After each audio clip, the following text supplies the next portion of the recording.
Bonjour Julien. Salut Yo. Comment tu vas? Écoute, super. Ouais, en forme. Écoute, trop bien. La forme, là, je suis content d'être ici. Ça fait premier podcast que je fais, je crois, réellement. Ok, cool. Ouais, premier. Donc un baptême du feu un peu. Ouais. Bon, top. Merci beaucoup en tout cas d'être présent sur cet épisode-là. On est sur l'épisode 3 du coup des BRD Talk. Je suis très heureux de te retrouver aujourd'hui sur cet épisode-là parce qu'on se connaissait déjà un petit peu avant, on était dans la même filière, etc. tous les deux. On avait déjà aussi créé certaines choses, donc recréer aujourd'hui en dehors de l'école, c'est sympa. Et puis surtout content de te recevoir parce que jusqu'à présent, j'avais fait le choix de faire intervenir des entrepreneurs. Il y a Edith qui est passé, il y a Jeff qui est passé. Donc certains qui étaient en cours de développement, d'autres qui avaient déjà un bon pied ancré justement dans ce monde-là. Et accueillir des profils comme les tiens qui, je spoil un petit peu, mais aujourd'hui sont aussi en CDI et à côté continuent de faire aussi un petit peu de vie de leur côté. Je trouve ça intéressant parce que l'objectif aussi de la direction et de la ligne éditoriale justement de ce podcast-là, c'est de parler à la fois du coup d'entrepreneuriat, mais aussi de parcours inspirant. Tu es ce parcours inspirant et j'aimerais pouvoir... Non, mais c'est vrai. J'aimerais pouvoir un peu trouver un équilibre là-dedans et puis au-delà de ça aussi, on peut le dire, je pense, on est confrères puisque du coup, tu es motion designer, tu fais aussi beaucoup de vidéos, beaucoup de montage vidéo, etc. Et donc là, c'est un peu l'autiste en moi qui va être content parce qu'on va pouvoir parler de sujets très spécifiques. Très geek, tu vois. C'est ça. J'aime le montage. Exactement, c'est ça. J'adore tout ce qui est les cuts et tout. C'est sûr. J'adore. Exactement. Et puis, au-delà de ça, il y a aussi ce côté où on va aujourd'hui, vous verrez les amis, aborder des sujets du coup qui peuvent s'appliquer à tous les milieux en fait de la communication, notamment un petit peu la perception du marché par rapport à notre métier. Bref, je spoil un petit peu, mais pas mal de choses qu'on va voir ensemble et je suis très content du coup de pouvoir entamer cet épisode 3 en ta présence. Donc merci pour ça, Julien. Écoute, plaisir partagé, vraiment, que du kiff. Merci beaucoup. Première question, Julien, elle est pas facile, mais elle est importante parce qu'il faut que les gens qui nous écoutent sache un petit peu qui tu es. Donc ma question est la suivante, qui es-tu et qu'est-ce que tu fais? Alors ouvrez les oreilles. J'arrive même plus à parler. Alors Julien, vu à tous, Stéphane Paul, vu à tous, si on fait bien dans l'ordre, c'est... Trois noms. Voilà, trois prénoms, un magnifique nom.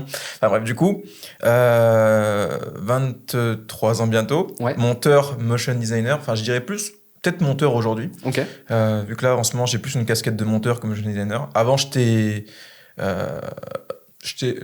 j'ai fait beaucoup d'alternances où j'ai fait principalement du motion. D'accord. Aujourd'hui, du coup, je suis en CDI dans une boîte où je suis un peu multicasquette au niveau de la vidéo, principalement. Enfin, le nom de mon poste, c'est chargé de production, vidéo.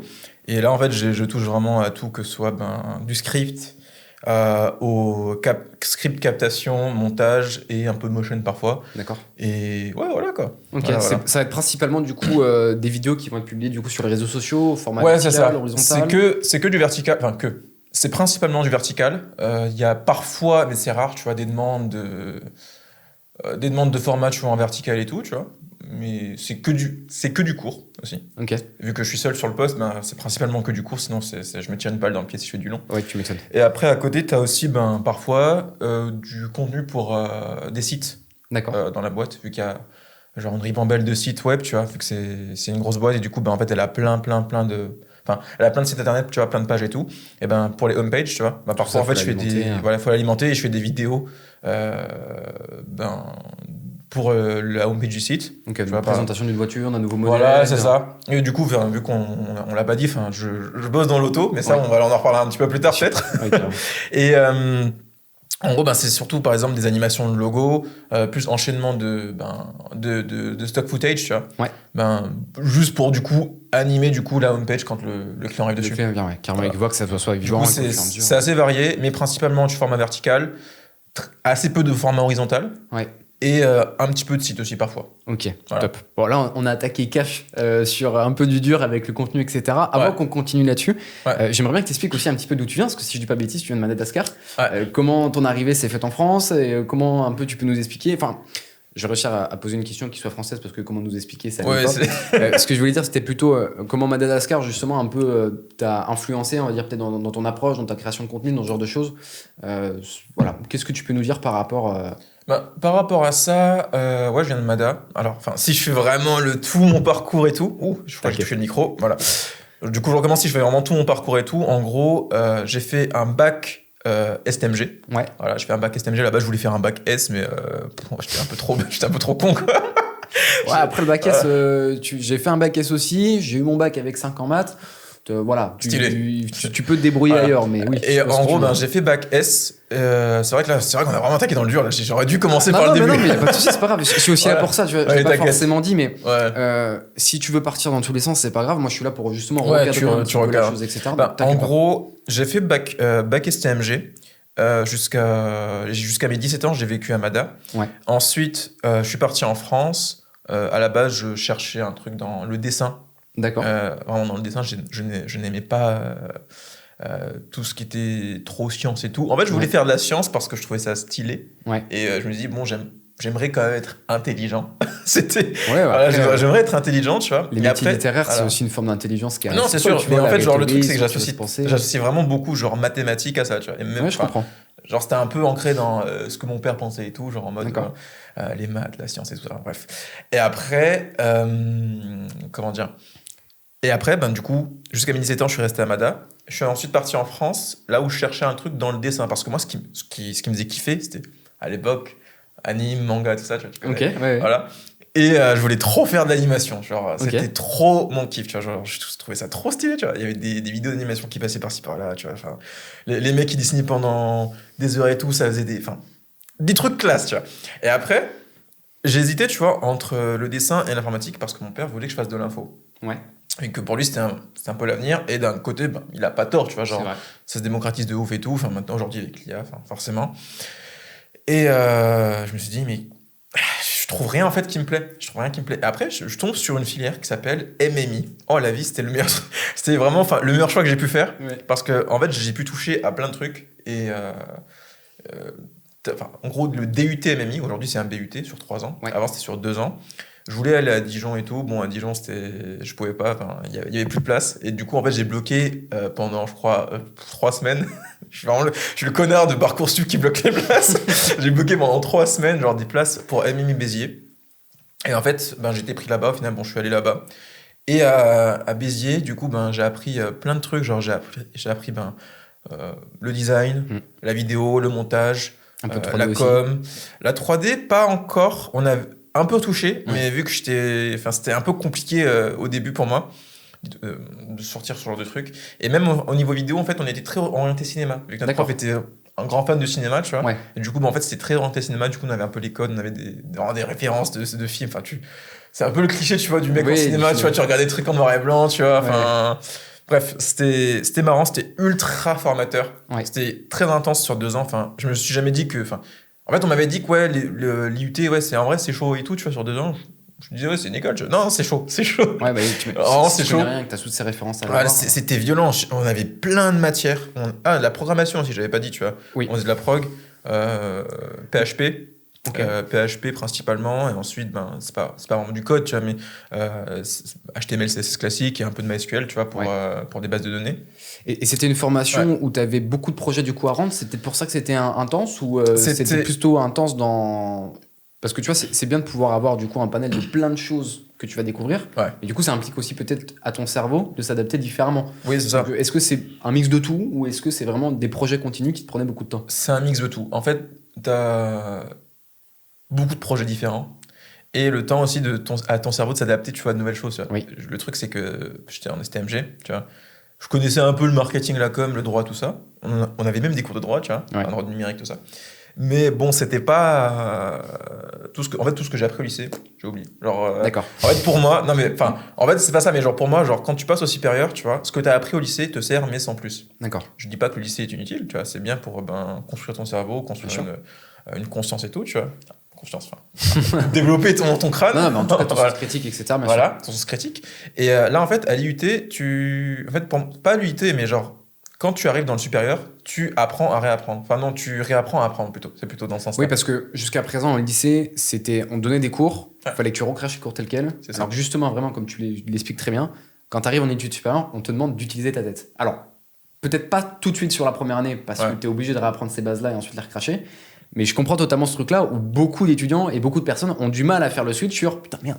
Oui, non, mais là, on me demande une réflexion, etc. Il faut que j'argumente tout ça. C'est pas si simple quand t'as toujours été formaté à recracher ton cours tel quel.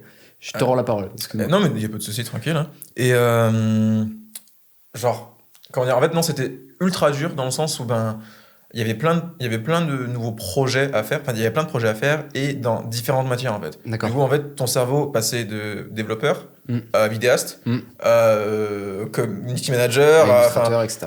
Et en fait, j'ai adoré, hein, mais c'était vraiment chaud. À un moment donné, genre, on devait on devait reprendre des anciens, une œuvre d'art, tu vois, je sais plus quel genre, tu vois, et tout, quelle ère. On prenait, bref, une œuvre et on l'a réadaptée du coup en flat design, en dessin papier, tu vois, dessin papier, pour ensuite le passer sur Illustrator et du coup faire un truc, tu vois. Ouais, je crois que je me suis sorti avec une vieille note de merde à cette époque-là. Ouais, mais par contre, la démarche justement de revenir au crayon, ah oui, non, mais c'était ultra formateur. Travailler ton œil sur ça, etc. Notre prof, elle avait pas de pitié avec nous, tu vois. Mais j'en regrette pas, tu vois. Genre, je me dis, c'était pour notre bien. Et voilà. Et puis ça te permet vraiment de tout voir et de commencer aussi à structurer le cerveau. Ou, par exemple, je sais que Paul, que certains connaissent déjà, lui, il travaille beaucoup comme ça. Aujourd'hui, du coup, les DA, il fait beaucoup de logos. Il passe toujours son premier réflexe. Et c'est sûrement parce que vous êtes du coup de la même filière, vous venez du même endroit, la même promo. Je sais pas si on était dans la même classe à un moment donné. Ouais, possible. Mais en tout cas, lui, il a toujours ce réflexe de la première étape par laquelle il passe, s'il fait une wireframe pour un site internet ou s'il fait un logo, c'est tout de suite le papier, le crayon et ensuite il va exporter sur tout ça. Donc il y a encore des séquelles qui sont visibles chez certains, je vais réussir à parler. La question que je voulais te poser, donc là tu as une unité qui est très formateur, tu vas continuer ensuite du coup en B3 sur la création numérique pour arriver du coup ensuite en master en direction artistique où là pour le coup c'est vraiment là où tous les deux on s'est rencontrés avec toute la clique d'ailleurs que j'ai présentée sur la chaîne. Donc pour que vous compreniez bien aussi, Julien faisait partie du groupe avec Mathieu qui est venu, avec Pedro qui est venu aussi, avec Paul qui est venu, avec Charlotte aussi. La question que j'aimerais te poser du coup maintenant, le master, on rentre dans une autre dimension un peu scolaire, puisque là pour le coup on va vraiment faire appel beaucoup plus à notre sens critique, peut-être un peu moins du côté opérationnel et création. Est-ce que tu dirais qu'aujourd'hui ce master que tu as fait t'a aidé pour obtenir du coup le poste que tu as aujourd'hui, en tout cas pour avoir la posture nécessaire pour avoir ce genre de poste? Alors c'est une aide, oui et non. Enfin c'est compliqué. En fait, il y a plein de trucs à prendre en compte. En fait, ce qui m'a réellement aidé aujourd'hui à avoir le poste que j'ai aujourd'hui, c'est mon alternance. Tu vois. Mon alternance avant, en fait, je bossais dans une agence de vidéo, principalement de vidéo et tout. Motion aussi. Surtout Motion. L'agence en question, c'est Move by Design. Big up à toi, Cyril. Hein. Genre le garçon. Le meilleur des boss. Et en fait, là-bas, en fait, j'ai appris du coup tout ce que je sais faire aujourd'hui, principalement en motion et tout. Et même en créa en général et même le sens critique que j'ai. Et comment dire, le truc c'est que sans ce passage-là, je n'aurais jamais eu mon poste dans le sens où il fallait que tu passes par toutes ces étapes-là de pratique. J'imagine que aussi du coup travailler dans une boîte de motion comme ça, parce que en vrai l'opérationnel on peut peut-être le récupérer, tu vois, sur des tutos, ce genre de choses où tu peux t'es en constante évolution. Par contre peut-être la rapidité d'exécution, ça pour le coup ça te l'a peut-être plus apporté. C'est ça. C'est ça, mais en fait il y a aussi un point principal, c'est les clients, tu vois. Et en fait le fait de bosser pour une boîte qui cherche quelqu'un pour produire du contenu, ce sera pas la même chose que pour bosser pour une agence de créa. Parce que l'agence de créa, elle te donne plusieurs clients sur qui travailler. Et du coup en fait t'as plus de matière, en fait t'as plus de matière à fournir quand tu vas passer un entretien, tu vois, devant quelqu'un qui t'embauche forcément. Là en fait j'avais plein d'études de cas, genre j'en avais vraiment plein comparé à des juniors comme moi. Et j'avais bossé pour de la télé, j'avais bossé pour des festivals, pour des croisières de bateaux festives, même pour à un moment donné vite fait pour une chaîne YouTube, pour une marque de bijoux, c'est sans fin. Et c'est pour ça que je leur suis très reconnaissant. Allez voir Move by Design, c'est incroyable. J'en suis très reconnaissant parce qu'en fait, il m'a apporté toute cette matière en fait qui me sert aujourd'hui de portfolio pour démarcher et pour me faire recruter tout simplement. Ouais, c'est clair. Et puis après l'expérience aussi, tu vois, tu parlais de festivals de télé, c'est deux mondes qui sont différents, qui ont des codes bien spécifiques, qui n'ont pas forcément les mêmes attentes au niveau des rendus, au niveau des formats, etc. Ça aussi, c'est une chance de dingue. Ouais, c'est incroyable. C'est génial, quoi. En fait, genre, j'ai vraiment touché à tout, que ce soit du coup, comme j'ai dit, télé, festival, institutionnel, format YouTube. Il y avait quoi d'autre aussi? J'avais aussi fait un peu du UX, tu vois, pour un magazine de mode qui s'appelle Essence. En gros, ils voulaient refaire du coup une sorte de site web. Je sais pas si tu connais Medium. Oui, si, carrément. Voilà. En fait, ils voulaient faire un truc similaire à Medium, tu vois, mais à leur sauce. J'avais un peu bossé sur du UX dessus, tu vois. Voilà. Enfin, pour le coup, j'ai vraiment touché à plein de choses. Tout, pour bien te formater. Ouais, c'est ça. Ok. Pour revenir du coup à la question initiale, donc si je comprends bien, c'est surtout l'alternance qui t'a aidé par rapport du coup au poste que tu as aujourd'hui. C'est ça.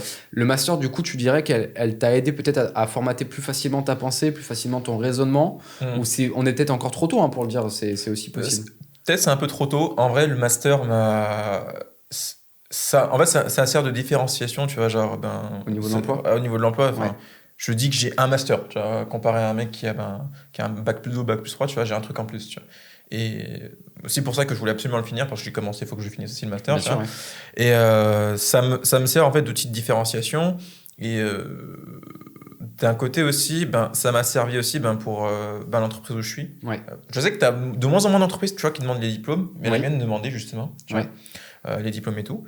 Et en fait, ça m'a aidé à me faire recruter quand même. Tu vois. Ouais, je dis pas que ça m'a... Ça a été l'élément qui a permis de. Voilà. Parce que là, ce que j'ai compris, ce qui a vraiment permis, c'est l'expérience que tu as réussi à avoir avec les alternances liées au master. C'est ça. Mais en tout cas, voilà, c'est comme tu dis, le petit point différenciant comparé peut-être une personne qui aurait eu la même expérience que toi en alternance, mais qui avait peut-être un B3 ou quelque chose de différent. C'est ça. Donc, ok, C'est ça. je comprends.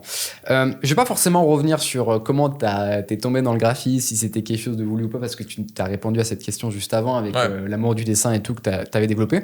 On va rester du coup sur le CENI dans lequel t'es.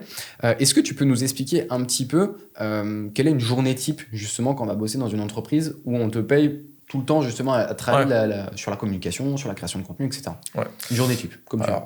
Je me lève, il est 5h du matin. Je vais faire du pain, quoi. Je me lève, je vais faire mon sport, tu vois, je commence à lire 3 livres, tu vois, je bois mon café, je dis que tout le monde est une merde parce qu'il bosse pas. Bref, non, pas du tout.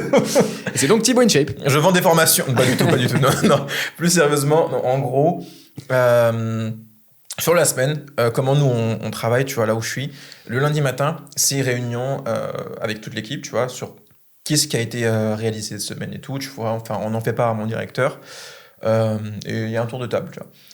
Si tu veux, dans l'équipe, je suis le seul qui fait de la vidéo, et tout le monde est responsable d'une marque, les responsables marketing, t'as mon co-directeur, et t'as le directeur. Et dans l'équipe en soi, chaque semaine, tu vois, on fait le topo de ce qui a été réalisé. Ensuite, je passe, je réalise des vidéos. En fait, il y a un ordre de passage pour chaque marque, et je produis une vidéo pour chacune des marques, à chacune son tour, en fait. Si tu veux. Ok, d'accord. En fonction de s'il reste des rushs, de ce qui a été tourné avant, et s'il y a du contenu à faire. Et parfois, il arrive que y a des offres exclusives, tu vois, qui arrivent et tout. Là, en fait, on met en pause et on met cette marque en priorité. Imaginons, là, en ce moment, c'est le Black Friday, tu vois. Il y aura des marques, tu vois, qui vont passer en prio par rapport à d'autres. D'accord. Après, dès que ça c'est terminé, on reprend l'ordre classique. Okay. Ça, en gros, du coup, c'est ce qui est fait et tout. Et dans le déroulement, tu vois, du process, quand je passe d'une marque à une autre, je vais contacter du coup le responsable marketing de cette marque. On parle de ce qui peut être réalisé en termes de vidéo, et on fait du coup du script au tournage, au montage, des livraisons. En révision, livraison, révision, et après je renvoie, tu vois. Non, en gros, une fois que j'ai contacté mon responsable le responsable marketing, et que j'ai fait du coup la vidéo, qu'est-ce que je fais après? C'est ça. En fait, là c'est pareil, même process, mais on passe au responsable suivant en fait. Ok. Et voilà, vu qu'en gros un responsable a jusqu'à 1 à 3 marques en gros qui lui est accordé. Et après, en gros, tu as aussi un autre format de vidéo qu'on fait, vu qu'en fait on fait des formats classiques, tu vois, pour les reels, des trends. Des trends divers et variés, tu vois. Et chaque début de mois, en gros, il y a des offres qui leur sont affiliées, tu vois, à leur marque et tout. Et chaque début de mois, en fait, on fait des face cam qu'on enchaîne. Et en fait, la première semaine du mois, je ne fais que des face cam. Okay. Et en fait, je monte que des face cam, du coup, pour toutes les marques. Il n'y a pas forcément d'ordre, il faut juste que je les monte à la chaîne, quoi. Okay. Et du coup, en fait, c'est juste pour l'annoncement des offres. Pourquoi des face cam? Parce qu'en fait, justement, ça humanise plus la marque. Bien sûr. Et il y a généralement plus de watch time quand tu mets un visage en fait à la caméra. Ok. C'est intéressant parce que du coup, tu as aussi tout de suite cette casquette toi, d'analyste. Tu n'es pas simplement justement un exécutant sur la vidéo, etc. Il y a vraiment un travail de collaboration que tu fais en fait avec ton équipe communication, avec les collègues de votre équipe communication pour pouvoir comprendre si vous êtes dans la bonne direction ou pas. C'est ça. En fait, le truc, c'est que le lundi, comme j'ai dit, tu vois, genre c'est un petit peu le récap de tout. Et le jeudi, en fait, c'est le récap des vidéos, justement, jeudi matin. où en fait on fait un récap sur toutes les vidéos qui ont été réalisées depuis le lundi entre guillemets, tu vois, et voir s'il y a des ajustements à faire par rapport aux vidéos, enfin des trucs et tout comme ça, tu vois. Là par exemple notamment on comptait réarranger les face cam, tu vois, vu qu'on avait un fond qui était surutilisé, et pourquoi pas faire un fond différent pour chaque marque. Ce qui demanderait, tu vois, genre des déplacements, des locaux un peu différents et tout. Du coup, là, on a pensé par exemple à faire des fonds à base d'IA, des trucs comme ça, tu vois. Du coup, à voir. Enfin, ça évolue tout le temps, en fait. Ça évolue tout le temps. Ok, pour qu'on se rende compte un petit peu, parce que souvent, les gens qui ne connaissent pas forcément nos milieux, on a l'impression que les monteurs vidéo, les vidéastes ou quoi, c'est des gens qui arrivent avec leur caméra, appuient sur un bouton, attendent que la scène se passe et ensuite c'est fini. En moyenne, une vidéo te prend combien de temps, justement, à réaliser de A à Z, donc avec tout ce stade de script, plus le montage, plus l'export à la fin. Et si tu peux nous donner aussi le nombre de vidéos que tu sors par semaine, ça donnera peut-être justement aux gens une appréhension de notre métier un peu plus grande. Ok. C'est pas facile comme question. C'est pas facile parce que ça peut être très biaisé en fonction de ce que je dis, dans le sens où je produis quand même genre pas mal de vidéos. Et alors, comment dire, si je prends à la vidéo du script, du tournage, du montage et des retours, ça me prend une journée. Une journée idéalement. Après, par contre, s'il y a plein de scripts qui ont été faits en amont et que sur un seul tournage, je tourne plusieurs vidéos et ensuite que je fasse le montage, là, ça peut me prendre pour 3 vidéos 2 jours. Ok. Du coup, en fait, c'est très variable. La réponse, tu vois, je peux pas la donner comme ça.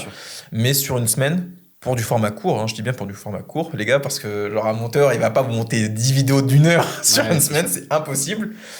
Sur du format court, je te sors 6 vidéos, 5-6 vidéos. Et quand je suis très performant, 8. Tu vois. Par semaine, du coup ? Par semaine. Ah ouais, c'est énorme. Quand je suis très performant, tu vois. On va prendre la base de 6, même en prenant la base de 6, t'es à 24 vidéos par mois quasiment. C'est énorme. C'est quasiment une vidéo. Ouais, en fait, c'est une vidéo par jour par rapport à ta semaine de taf, quoi. C'est ça. Et après, tu vois, ça dépend encore, tu vois. Vu que si, par exemple, je dois implémenter un peu de motion, tu vois, ou des inserts un peu plus compliqués, tu vois, que je dois faire un peu de compositing et tout, là, tu vois, je serais plus à un ordre de 3 à 4, tu vois. Putain, ok. Bon. Mais ouais, c'est sport, mais... Ouais, non, mais c'est important de le rappeler parce que c'est vrai que, voilà, tous les milieux de la création demandent forcément beaucoup de temps, beaucoup de travail. Il y a des phases d'idéation qui sont aussi très importantes. Mais c'est vrai que je pense que les gens sont tellement habitués à consommer, en fait, des vidéos tous les jours et être noyé, tu sais, de nouveaux contenus. Ouais, ça devient fast-food, en fait. Et voilà, exactement. Et que beaucoup se disent, en fait, si tu as autant de vidéos, c'est que c'est simple à faire. Alors qu'en fonction de ce que tu veux faire, du degré de professionnalisme que tu veux derrière, non, ça demande beaucoup de temps, ça demande beaucoup d'investissement, etc. Ça dépend de la qualité que tu veux ressortir. Ouais, c'est clair. Donc la question que je voulais te poser, on a mystifié justement un petit peu là où tu travailles. Je vais te laisser bien sûr présenter là où tu bosses, mais si je dis pas de bêtises, tu bosses pour un gros groupe automobile sur Montpellier, donc sur le secteur de l'automobile. Est-ce que tu peux nous en dire un petit peu plus justement, pour que les gens comprennent bien du coup sur quel type de cible tu opères? Yes, bien sûr. En fait, c'est sûr que là, c'était un peu mystifié depuis le début. Je disais, des marques, des gens et tout. Je bosse avec des gens dans l'ombre. Enfin bref, j'ai un peu de... Ouais. Non, mais tu... Darsasuke. Tu fais le Darsasuke. Je bosse dans l'ombre. Exactement. Bref, non, pas du tout. En gros, pour être plus précis, je bosse pour un groupe auto qui s'appelle le groupe Grimm. Et en fait, c'est un concessionnaire qui vend du coup du multimarque, de l'auto et aussi de l'utilitaire, tu vois, dans l'auto, des 2 roues et des 3 roues. Et du vélo. Voilà. Les 3 roues, tu vois, c'est principalement, tu vois, pour du loisir. Du loisir ou même de l'utilitaire dans un sens. La marque s'appelle Can-Am. Dans les 2 roues, tu vois, il y a BMW Motorrad. Il y a Can-Am aussi. Ensuite, il y a du vélo. Vélo, il y a Giant et Ride & Co, tu vois, qui est la marque qui est un magasin, tu vois, c'est la marque du groupe. Après, tu vois, au niveau de l'auto, tu vois, tu as plein de marques. Au total, en fait, il y a 15 marques. BMW, Mini, Ford, etc. Et aussi des nouvelles marques, tu vois, genre comme Xpeng, qui est une marque chinoise. Des marques un peu plus prestige, tu vois, comme JLR, Jaguar Land Rover. Et enfin, c'est très varié, tu vois. Au total, il y a 15 marques, tu vois. Enfin, 14 marques, plus une marque, en gros, à part, qui s'appelle Grim Occasion, en fait, qui est, du coup, un peu, entre guillemets, le label, la firme Occasion du groupe. D'accord. Et ouais, voilà. Et en gros, il y a je crois qu'il y a plus de 40 concessions. Je sais pas exactement, tu vois. Il n'y a pas que Montpellier, en fait, c'est réparti vraiment dans tout le sud de la France, plus ou moins. Genre, t'en as à Avignon, t'en as à Toulouse, enfin, Montpellier, t'en as un peu partout. Et yes. Et du coup, moi, en fait, je suis avec l'équipe marketing. On est à peu près une dizaine, tu vois. Enfin, si je compte le call center, peut-être un peu plus. Et il y a à peu près un responsable marketing par marque. Enfin, un peu moins quand même, parce que, comme je t'ai dit, tu vois, tu as 1 à 3 marques qui est assignée au responsable marketing. Et en fait, généralement, c'est des marques qui se corrèlent entre eux. Tu vois, par exemple, BMW Mini, qui font partie du même groupe, tu vois, ça sera associé à une personne. Et BMW Motorrad aussi, par exemple. Au niveau du vélo, Giant et Ride & Co, tu vois, la marque de la boîte, ça sera associé à une personne. JLR, Jaguar Land Rover, c'est le même groupe. Bien sûr. Du coup, voilà, etc. Et du coup, voilà, en fait, moi, ce que je vais faire, je vais communiquer avec chacune des personnes, tu vois, pour voir les besoins qu'ils ont en vidéo, s'il y a des besoins urgents, s'il y a des petits trucs par-ci par-là, tu vois. Ce que tu nous expliquais tout à l'heure, en prenant contact avec eux, etc. Et ensuite, tu as mon co-directeur, lui, tu vois, qui s'occupe de tout ce qui est partie développement, tu vois, tout ce qui est site web et tout. Et c'est tentaculaire un peu, parce que tu as quand même un site par marque, tu vois. Bien sûr. Et du coup, ça fait beaucoup de pages, tu vois, t'imagines et tout. Lui, en fait, il s'occupe de tout ce qui est partie dev, tout ça. Et parfois aussi, il a des petites demandes en vidéo, tu vois, quand il y a une vidéo, tu vois, à mettre sur la homepage. C'est assez rare, tu vois, mais ça arrive parfois. Et parfois, ça arrive aussi qu'il y ait des demandes qui soient en dehors du marketing, tu vois, pour des réalisations vidéo, des petites photos. Bon, je sers de photographe parfois, tu vois, vu que j'ai la cam. C'est comme ça, tu vois. Je sers de photographe. À un moment donné, tu avais le BLMA, je crois, l'équipe de basket de Montpellier. Tu vois, qui passait et tout, qui a un partenariat avec Ford du groupe. Du coup, j'ai pris des petites photos par-ci par-là, tu vois. Parfois, en fait, t'as des vendeurs, tu vois, qui ont des petites demandes parce que Ford France, tu vois, leur demande des trucs et tout. Du coup, je dois filmer un véhicule en vif, tu vois, mais c'est des petits trucs rapides, tu vois. Du coup, voilà, plus ou moins au niveau du métier. Ok, très bien. Du coup, en gros, t'as les responsables marketing, tu vois. Et moi, je suis un peu au centre et du coup, j'envoie ce qu'ils demandent et tout. Et eux, en fait, du coup, eux sont au centre ensuite de leur marque, avec les directeurs, les vendeurs et tout. En fait, c'est très tentaculaire, tu vois. Ouais, je vois ce que tu veux dire. Et en plus, il y a peut-être aussi un aspect que tu n'as pas forcément amené, mais je crois comprendre que tu aimes bien aussi le milieu automobile de base, non ? Alors, j'aime bien. En fait, c'est plus, du coup, big up à Typic Car, tu vois, pas Tristan. En gros, genre, c'est un pote à moi, enfin 2 potes à moi plutôt, qui m'ont un peu mis dans l'auto. Enfin, oui et non, dans le sens où je n'aimais pas spécialement ça de base. Et c'est plus un peu le monde underground, tu vois, voilà, en mode tuning, un peu tout ça, tu vois. Les rassos, enfin, je sais pas, il y a énormément de rassos, tu vois, mais genre, j'aime bien genre les vieilles voitures, particulièrement les voitures japonaises, les JDM, voilà, pour ceux qui connaissent.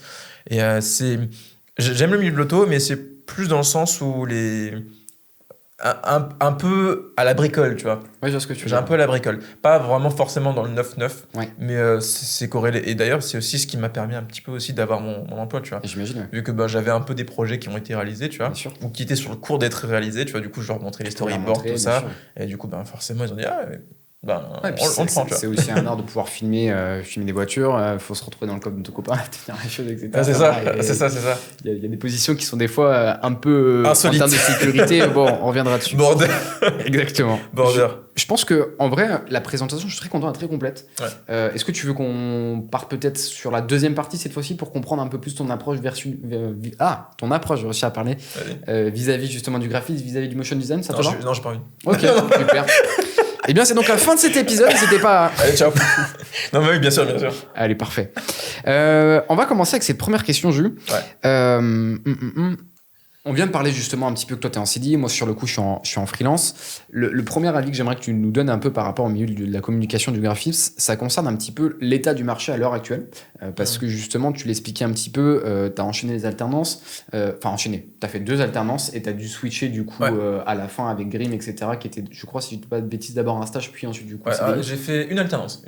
Ensuite stage à Grim pour ensuite arriver en CDI. En tout cas, ce qui est sûr, c'est que tu as été confronté à un moment donné à cette difficulté de réussir à trouver une alternance et trouver un emploi. Maintenant que tu as ce CDI et que tu as un peu plus de recul, tu as pu tester aussi différents entretiens.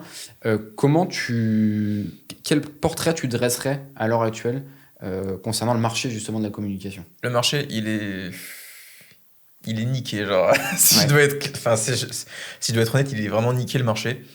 Vu qu'à un moment donné, par exemple, Canam, tu vois, la marque que Grim on a actuellement, elle est arrivée il y a 2 mois. Okay. Et justement, il y a 2 mois, ils faisaient des recrutements pour retrouver une nouvelle personne. Ils ont posté l'offre un jour comme ça, tu vois. Le lendemain, il y avait déjà 100 demandes, tu vois. 100 demandes. C'est pour ça, tu vois, dans la com en général, je parle pas de la vidéo, tu vois, mais genre dans le digital en général, je trouve le marché il est complètement niqué. Parce qu'il y a trop de monde, tu vois. Il y a trop de monde.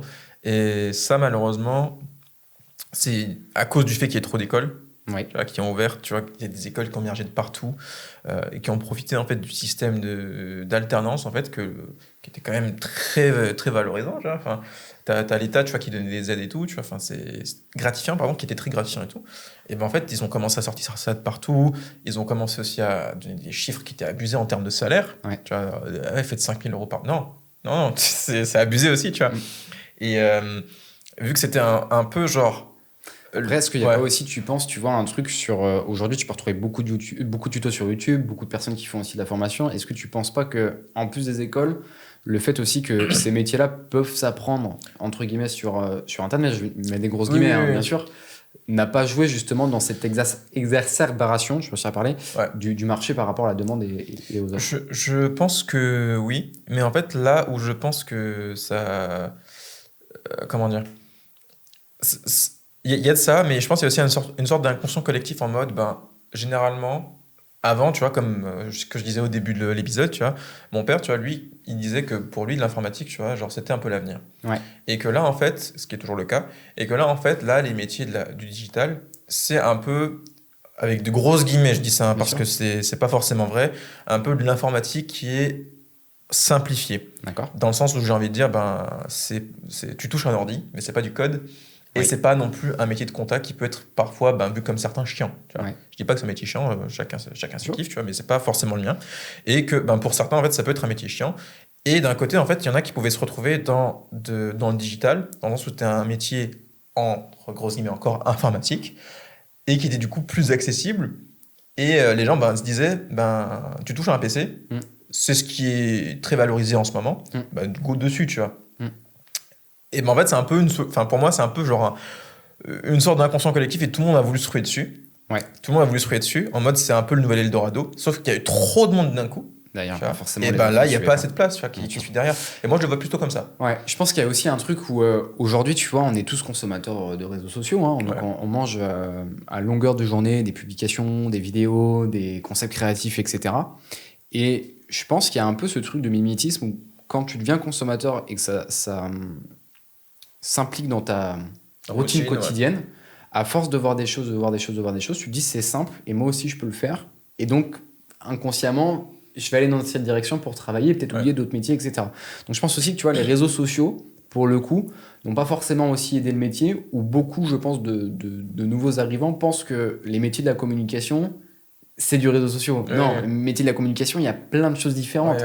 T'as de l'ADS, t'as... Exactement, totalement. T'as les strates de référencement, t'as le positionnement aussi de ta marque pour savoir quelle histoire tu vas raconter. Et puis après, sans parler de ça, il y a aussi des collaborations étroites que tu vas devoir avoir avec tes commerciaux pour pouvoir trouver d'autres clients différemment, etc. Enfin, c'est tellement varié que je pense que justement les réseaux sociaux, ça ne l'explique peut-être pas forcément. Toi, Matt, typiquement, on est confrères, mais on fait pas du tout la même chose.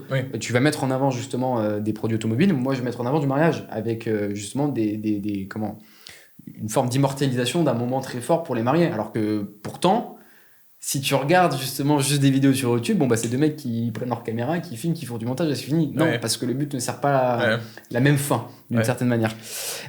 Justement, est-ce que tu penses aussi que le fait que le marché soit sursaturé, il n'y a pas aussi une forme d'incompréhension de nos métiers vis-à-vis justement des professionnels, vis-à-vis des entreprises, vis-à-vis des clients, qui pourraient justement aussi faire que ça bouge, parce qu'il y a beaucoup d'entreprises qui ont besoin de communication, quasiment toutes. Même le boulanger d'à côté, maintenant, il fait des vidéos, tu vois. C'est ça.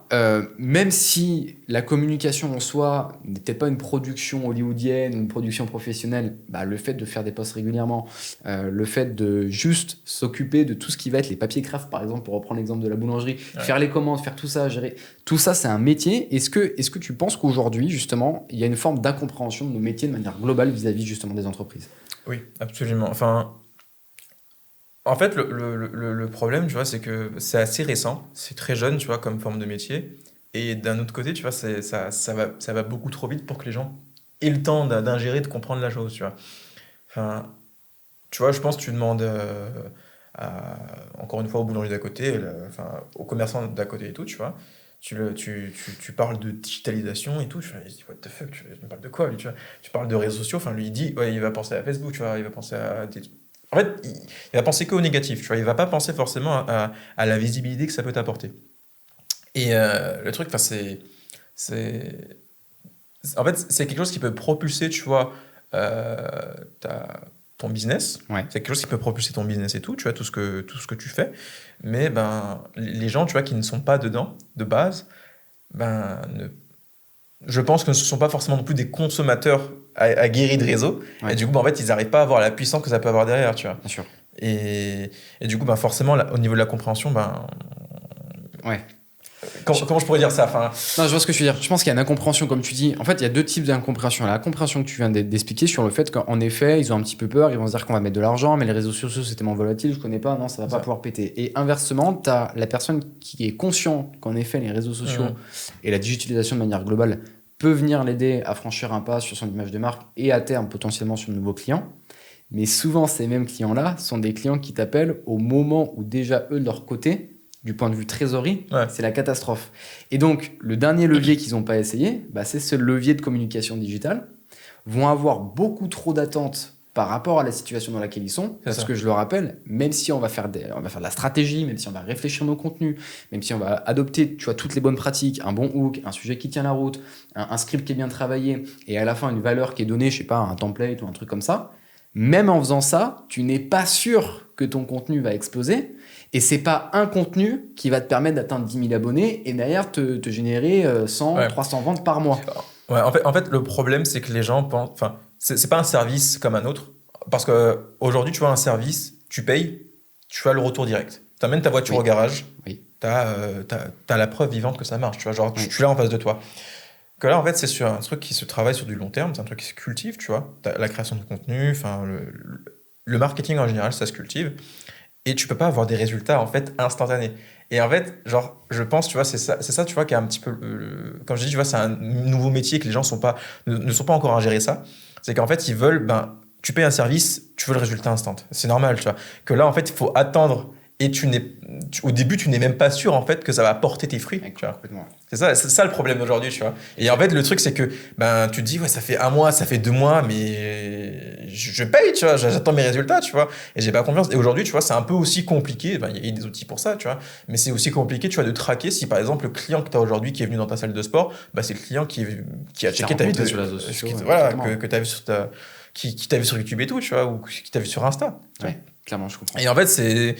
Le problème, c'est que il y a un manque de patience, tu vois, et il y a un manque de confiance. C'est surtout ça. Et en plus, malheureusement, ce manque de patience, ce manque de confiance est exacerbé avec le climat économique dans lequel on est aujourd'hui, où beaucoup d'entreprises déjà avant faisaient le choix de t'appeler au moment où, du point de vue trésorerie, ça allait. Et t'es pas sûr, mais il fallait pas non plus attendre 1 an. C'est ça. Mais maintenant que justement tu es dans un climat qui est très très compliqué, et par rapport justement au nombre de demandes qu'il y a par rapport aux offres, il y a aussi un truc de la part des entreprises qui est légitime de se dire bon bah si ça marche pas avec lui, tant pis. Au bout d'1 mois, si j'ai pas de résultat, allez, je le bazarde, je prends quelqu'un d'autre, et puis il y a bien à un moment donné, j'ai tombé sur la poule aux œufs d'or, et avec un petit peu de chance, je vais avoir de meilleurs résultats. C'est ça. Donc bon, c'est clair que ce côté-là, c'est pas forcément évident. L'une des choses justement qui est aussi intéressante, c'est est-ce que tu arrives facilement à expliquer ton métier à tes proches ou tes amis qui ne sont pas du tout dans le même secteur d'activité que toi? Je sais même plus. Non, en vrai, par exemple, ma famille et tout, tu vois, genre ma mère et mon père, tu vois, genre, quand je leur ai expliqué mon taf, je disais, ouais, je fais de la vidéo, tu vois. Ils disaient, ouais, tu fais quoi exactement? Je dis, je fais de la pub. Allez, c'est bon, c'est plus simple. Je fais de la pub, enfin, c'est plus parlant, tu vois. Je fais de la pub, mais je dis, je fais de la pub, mais sur Internet. Ouais. Voilà. Je pense que, tu vois, genre, si je devais expliquer mon métier à quelqu'un, tu vois, je dis, ouais, je fais de la pub mais sur Internet et tout, c'est plus simple à expliquer. Mais par exemple, quand je travaille avec quelqu'un, tu vois, qui, qui connaît légèrement le milieu de la com, tu vois, et tout, je dis, tu vois, je suis motion designer, tu vois. Oui, là, Mais même, voilà, là, je pousse un peu plus loin, mais même motion designer, parfois, j'ai besoin d'expliquer, tu vois. Ouais. Enfin, à moins d'être dans le domaine, tu vois, personne sait ce que c'est un motion designer. Ouais. Tu vois, et c'est clair que si par exemple tu es en effet un community manager qui a toujours travaillé de son côté tout seul dans une équipe où il n'y a pas vraiment d'équipe et que c'est lui qui gère la chose, qui n'a pas vraiment forcément été éduqué par rapport à ça et ce qui est possible de faire, oui, je comprends qu'il ne sache pas vraiment qu'est motion designer, enfin ce qu'est un motion designer en tout cas. Du coup, moi ce que je dis pour expliquer, tu vois, ce que c'est un motion designer, tu vois, je me dis, je prends un exemple, tu vois, imagine tu as un panneau de signalisation ou un logo, tu vois, moi je vais l'animer, tu vois. Par exemple, là, je vais prendre une image fixe et je vais faire en sorte qu'elle puisse bouger après. Ouais. Je dis, voilà comment je décris facilement mon métier. Elle est bien cette phrase. Voilà. Et ouais, du coup, voilà. Mais sinon, la plupart du temps, je travaille dans la pub, mais sur Internet. Ouais. Elle arrive plus ou moins à comprendre ou moins à imager. Ouais. C'est ça. Ok, je vois. Autre question que je voulais te poser par rapport un petit peu au marché. Il y a l'arrivée de l'IA sur ces 2 dernières années. Là, on a passé encore un cap justement au niveau de ça. Est-ce que tu penses qu'aujourd'hui, le plus gros danger sur notre marché, c'est l'IA générative ou justement ce qu'on vient d'expliquer, la surdemande par rapport aux offres qui sont proposées? Est-ce que ce serait l'IA ou la surdemande? Attends. Un peu. La question, elle n'est pas facile. Elle n'est pas facile. Hein. Est-ce que tu veux peut-être que je lance un peu mon avis? Ouais, je préfère. Ok. Pour moi, l'IA générative, elle n'est pas dangereuse pour nous, créateurs. Par contre, elle peut l'être pour les personnes, tu vois, qui se sont auto-formées. Des gens qui ont suivi une formation type un bachelor, type un master, etc., auront le cerveau qui est façonné de sorte à ce qu'ils savent mettre en place une stratégie, qu'ils savent analyser ce que l'IA lui a donné pour continuer de la faire travailler. Tu vois, typiquement, je sais que tu avais fait des essais d'IA générative avec les voitures, où tu m'avais montré ton process, tu avais refait le prompt au moins une centaine de fois pour obtenir un truc qui est carré. Ouais. Une personne qui n'a pas eu ta formation, qui n'a pas eu ton œil, je suis pas sûr qu'il aurait la résilience et la patience de refaire 100 fois la même chose. Donc ce type de profil qui auparavant arrivait à se former avec leur expérience personnelle sur les réseaux sociaux et sur les tutos, ces personnes-là vont devoir redoubler d'efforts, soit en se formant davantage, soit en pivotant complètement. Par contre, dans notre cas, qui du coup avant cette formation et avant cette expertise, nous on est plus en danger, non pas par l'IA, mais par justement cette surdemande d'emploi versus les offres. Ouais. Parce que ça va être beaucoup plus compliqué, comme tu l'as expliqué, de sortir du lot, donc ça va jouer sur le portfolio. Oui, ça va jouer sur les soft skills, mais il faut être aussi franc, ça va jouer avec la personne qui a le bon contact, qui va permettre de mettre son CV un peu plus haut, ça va jouer avec aussi ton âge, avec aussi le salaire, parce que si justement, il trouve un petit jeune qui est trop fort sur ce qu'il fait, qui est capable de faire le même résultat qu'une personne qui a 10 ans d'expérience, et qui coûte 2 fois moins cher, oui, comptablement parlant, à un moment donné, l'entreprise va dire je prends le petit jeune parce qu'en plus du point de vue management, il va peut-être être plus simple à gérer, à manipuler, etc. Oui, le petit jeune, il va peut-être rester 1 an, 2 ans, contrairement à la personne qui a 10 ans d'expérience et qui va leur faire un projet de vie, mais je m'en fiche, parce que j'ai encore 3 ou 4 projets derrière qui ont plus ou moins le même niveau. Donc tu vois, c'est pour ça que je pense que vraiment, c'est la surdemande du marché qui à l'heure actuelle est plus dangereuse que l'IA. Voici mon avis. Ouais, c'est bon, j'ai envie ça le pense. je vois. Non, en vrai, je rejoins ton point de vue dessus. Et aussi, t'as une clientèle aussi qui, pour moi, va disparaître aussi petit à petit. Oui. Pour nous, c'est les petites boîtes entrepreneurs et tout. Ouais. Slash entrepreneurs, vu que en fait, c'est des profils qui ont l'habitude de tout faire un peu par eux-mêmes, tu vois. Et je pense que c'est surtout ce profil qu'on va perdre en termes de clientèle. Parce que vu qu'ils ont l'habitude de tout faire par eux-mêmes, tu vois, s'ils peuvent économiser genre 100 balles, ils le feront. Ouais, ils le feront complètement.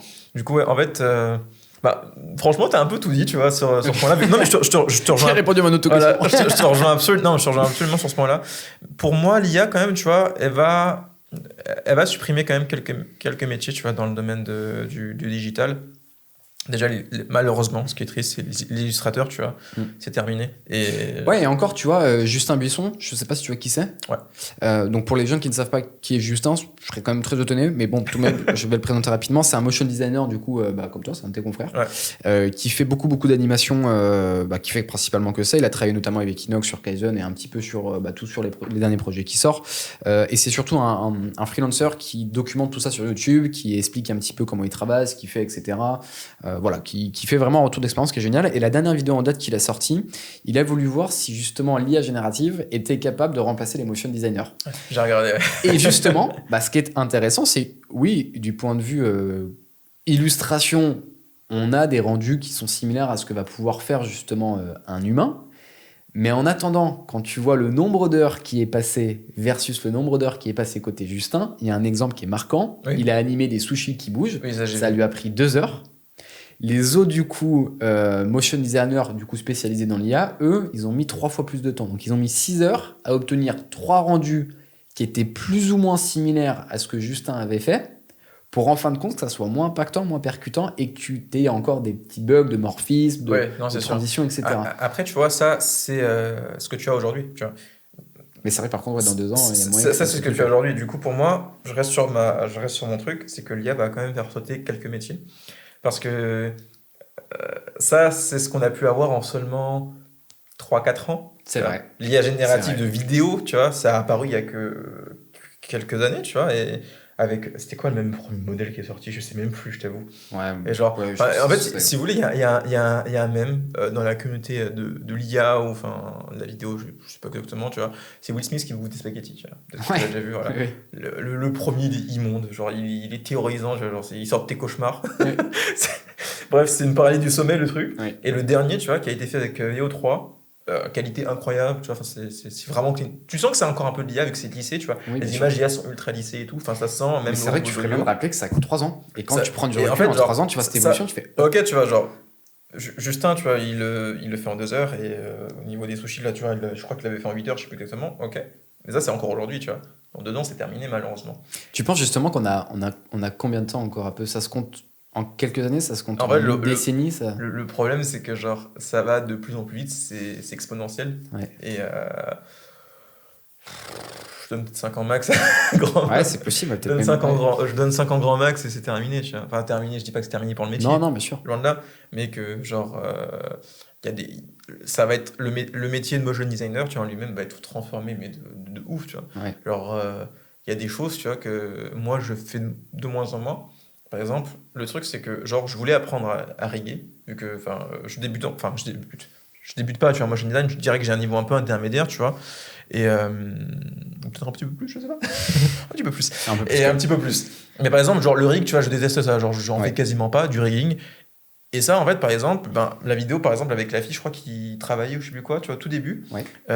Ça, notamment, c'est un truc que j'animerais en motion, tu vois, parce que j'aurais trop la flemme de riguer, tu vois, j'ai trop la flemme. Et le rigging, tu vois. Donc animé en IA, pas en motion. En IA. Ouais, en IA. En IA.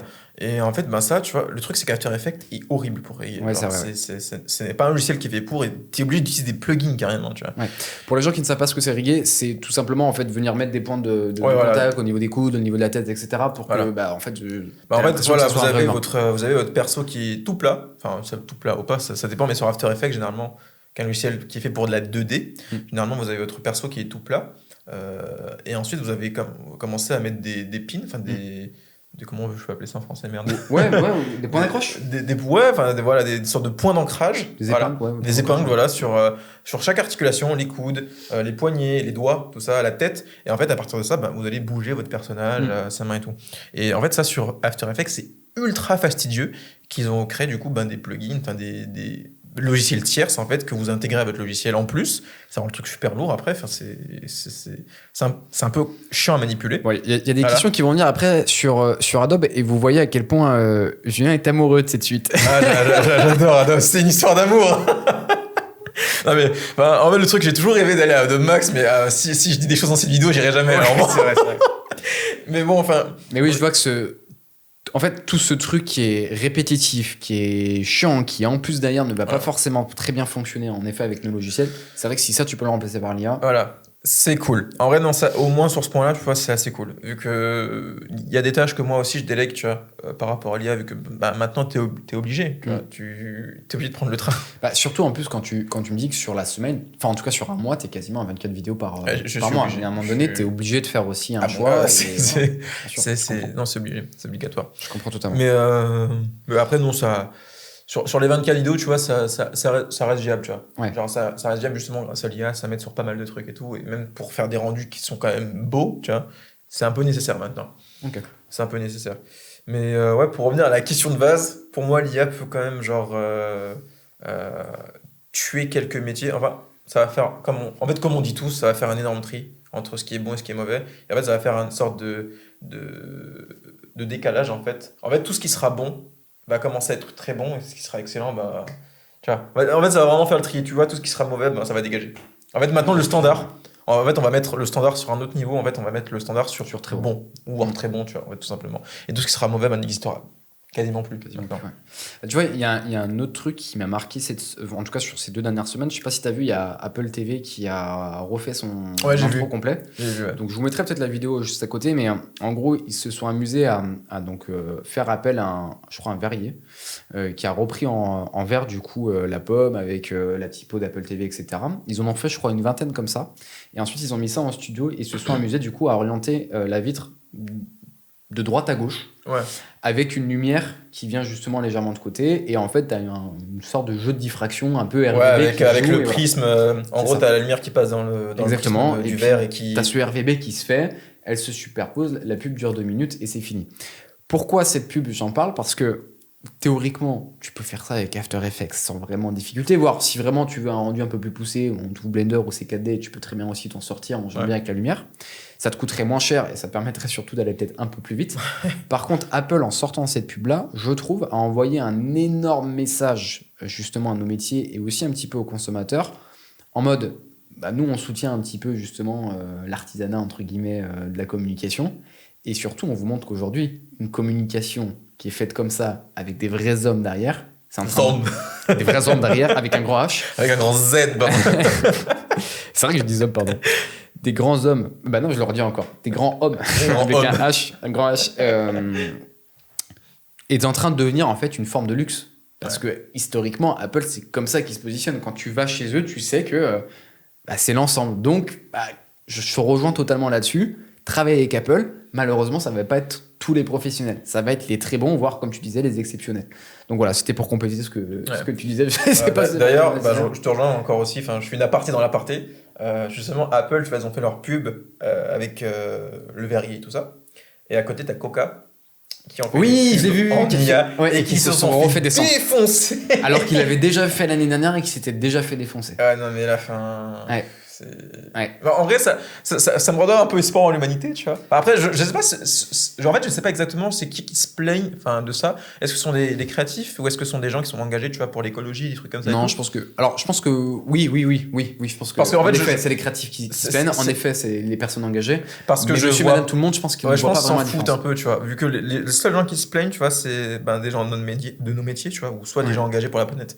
Sinon, je vois pas trop qui... Ouais, c'est vrai. Et en fin de compte, c'est vrai que nous, on est qu'une petite minorité là-dedans. Ouais, du coup, je pense qu'ils s'en foutent. Non, malheureusement, ils s'en foutent. C'est vrai que, moi, quand j'ai vu ça, je me suis dit, putain, mais ils sont bêtes ou quoi, Coca, de repartir là-dedans? Mais en effet, si ils repartent une deuxième fois, sachant qu'ils avaient déjà pris un mini bad buzz sur le réseau, c'est qu'en effet, comme tu dis, leur clientèle cible n'a pas du tout notre œil, ils s'en foutent. Ouais.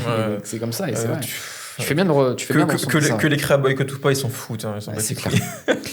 On va passer maintenant sur un autre sujet. On va forcément parler un petit peu d'IA parce que ça a beaucoup parlé de ça à Adobe Max. Donc cette partie-là, elle est plus concentrée maintenant sur l'actualité. On va parler d'Adobe Max, on va parler de Facebook Cuisine, on va parler aussi de formation.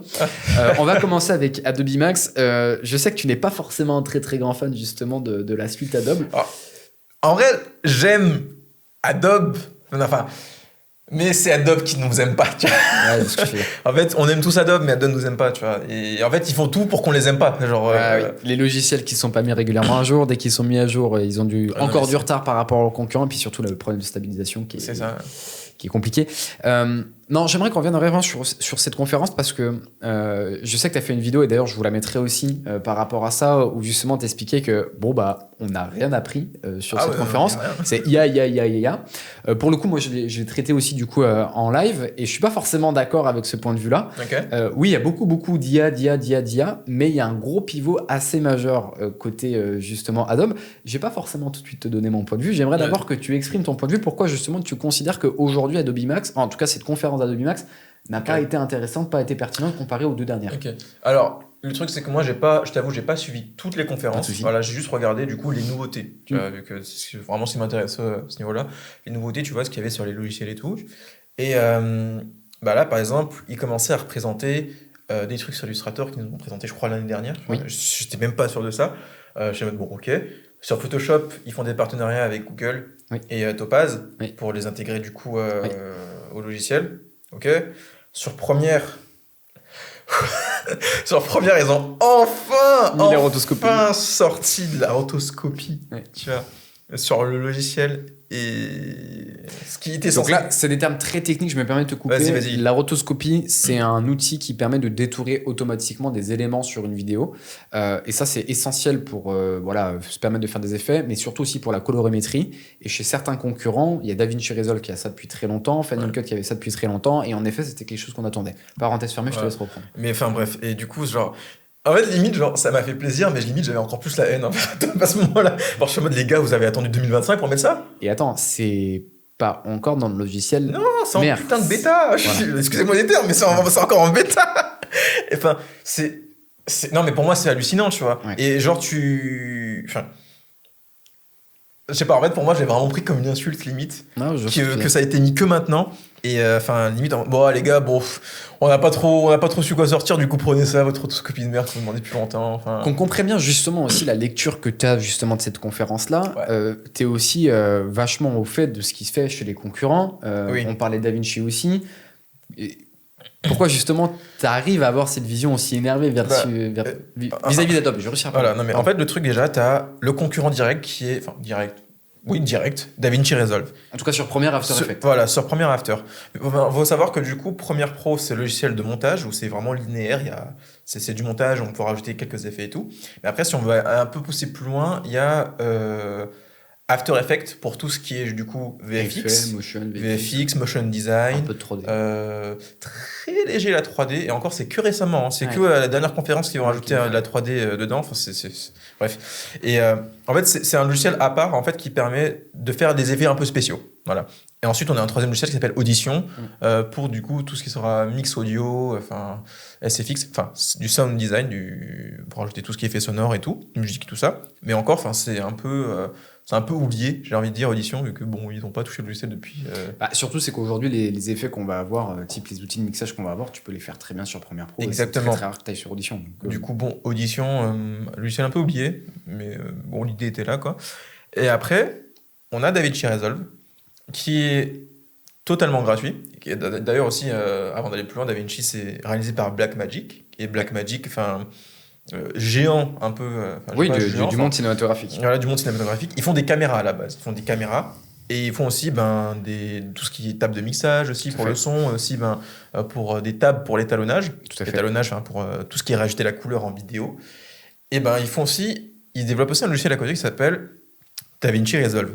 Il y a deux versions, il y a la version classique et la version studio qui est payante et qui est seulement à $280, je crois. C'est ça. Et comparé à Adobe, il y a aussi du coup un positionnement tarifaire qui est majeur. Adobe, c'est une licence que tu vas payer chaque mois, qui te représente à peu près dans les 700-750 € à l'année. Ouais. Versus du coup DaVinci Resolve qui, en effet, tu payes 300 € une fois et tu n'auras plus besoin de la payer puisque tu auras le logiciel à vie avec les mises à jour.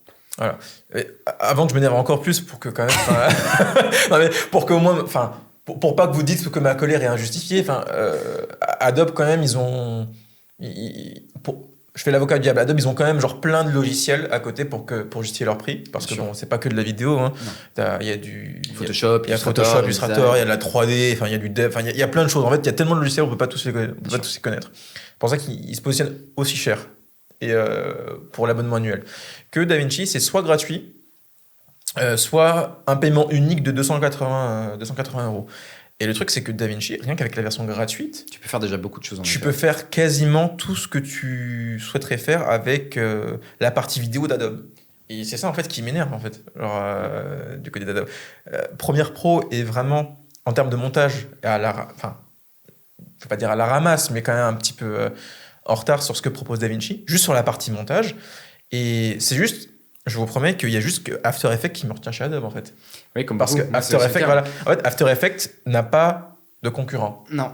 After Effects n'a pas de concurrent. Alors, il y en a certains, comme l'outil, qui essayent un petit peu de venir gratter, mais on a des années-lumière voilà. de ce que en fait, si les concurrents d'After Effects, je peux les citer sur les doigts de la main. Il y a DaVinci, avec Fusion. Fusion, du coup, qui est un petit peu l'outil d'effets spéciaux intégrés directement. Mais pareil, c'est pas très bien optimisé, ça demande beaucoup de ressources à ton ordinateur. Enfin, c'est pas aussi facile de travailler sur du motion design avec des nœuds, c'est particulier. Hein. Ouais. En fait, c'est une approche qui est différente, c'est littéralement réapprendre le métier. Oui. C'est pour ça que je me suis jamais lancé sur Resolve, malheureusement.